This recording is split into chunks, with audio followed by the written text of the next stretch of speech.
Thank you very much, and I appreciate the hearing. And first of all, I'd like to just put in the record the letter from the 5 ambassadors, if it hasn't already been put in the record, bipartisan group of ambassadors that say that Mr. Friedman's unfit to be ambassador. So without objection, I would do that. And I'm going to agree with much of what they said. I'm strongly opposed to this nominee. I believe Secretary Tillerson and President Trump should recognize that Mr. Friedman is completely unfit for this or any other diplomatic office and withdraw him immediately. If not, I strongly recommend that this committee not recommend him for confirmation. Mr. Friedman does not represent American values in the region. That is evident from his past statements, and they are not random, off-the-cuff remarks. Much of his offensive, inflammatory, and insulting rhetoric has been reported in the newspapers and repeated over and over. He has called for an arbitrary ban on many Muslims entering the country. Mr. Friedman has stated that Muslims should submit internet and telecommunications activity for inspection. And he has said, and I quote, "No need to worry about the First Amendment." And he's also said the rights of free speech do not apply to Muslims attempting to enter our country. Mr. Chairman and colleagues, just last week, the Republican majority chose to censure a colleague under Senate Rule 19 for imputing bad conduct to a senator.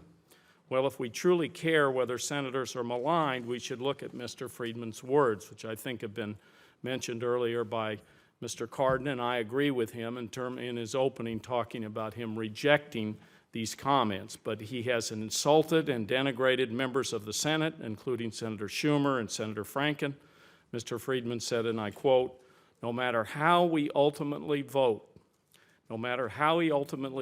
by making his decision such a close call, which is plainly should not be, Schumer is validating the worst appeasement of terrorism since Munich, end quote.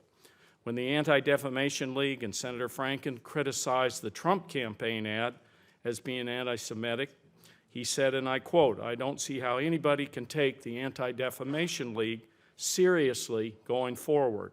This is what happens when people take these insane arguments to their logical extension. They lose all credibility, and frankly, they sound like morons, end quote. He has slandered President Obama and his administration, and I quote, the blatant anti-Semitism emanating from our president and his sycophantic minions is palpable and very disturbing, end quote. He's denigrated Secretary Clinton's personal views on Israel, and I quote, I don't think she particularly likes Israel, end quote. Responding to President Obama and Secretary Kerry's condemnations of violence in Israel, he said, and I quote, engaging in blatant anti-Semitism, end quote. I think we can all detect a pattern here.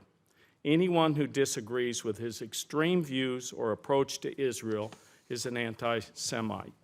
For the record, Mr. Friedman has also said that liberal Jews, and I quote, suffer a cognitive disconnect in identifying good and evil, end quote. By these words, he disrespects many in the Jewish community, including my home state of New Mexico, which I've had many calls from New Mexico urging that we reject this nomination. Such divisive and hateful comments against anyone who disagree with him or is unbecoming of an ambassador to any country. It's clear that Mr. Friedman's appointment would represent a profound break with decades of U.S. foreign policy supporting a two-state solution and resisting illegal settlements that make such a solution more remote. President Reagan said that settlement activity was, and I quote, no way necessary for the security of Israel and only diminishes the confidence of Arabs that a final outcome can be freely and fairly negotiated, end quote. I wonder, were President Reagan here today, would Mr. Friedman label him anti-Semitic? Mr. Friedman is profoundly unfit to lead members of the State Department. He accuses many of them of being, quote, over 100 years of anti-Semitism, end quote. I say this as a friend of Israel who has always supported military aid to defend her borders. If we confirm him, we are running a dangerous risk that Mr. Friedman will inflame a volatile situation and inflame other foreign governments in the region.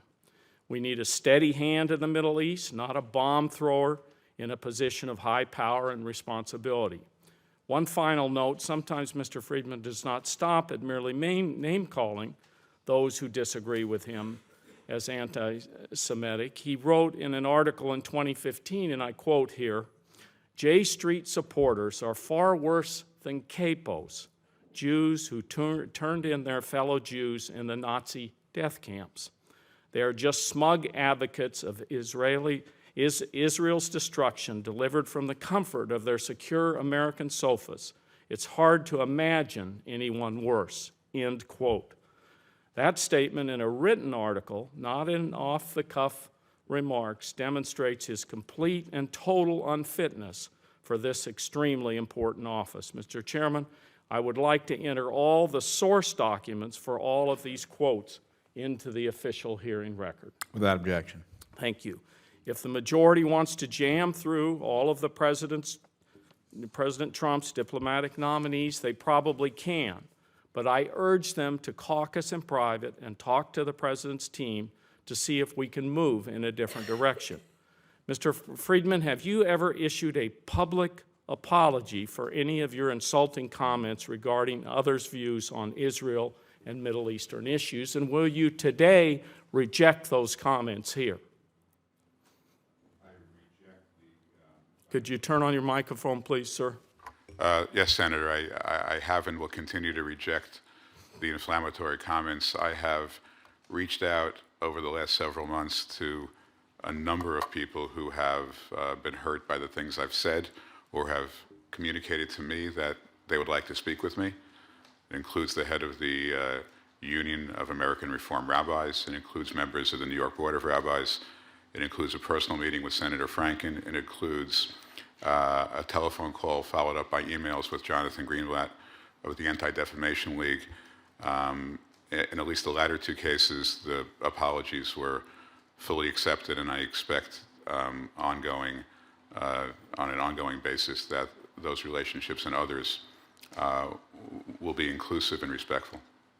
Now, I also would like to ask, I know my time's out, and I will submit questions for the record, but you've invested massively in the settlement movement, and so I would like you for the record to answer in writing whether you've separated your financial interest from that of Bet El and all other settlements you have an interest in and have done so. And I appreciate very much the chairman's courtesies in allowing me to run over a little.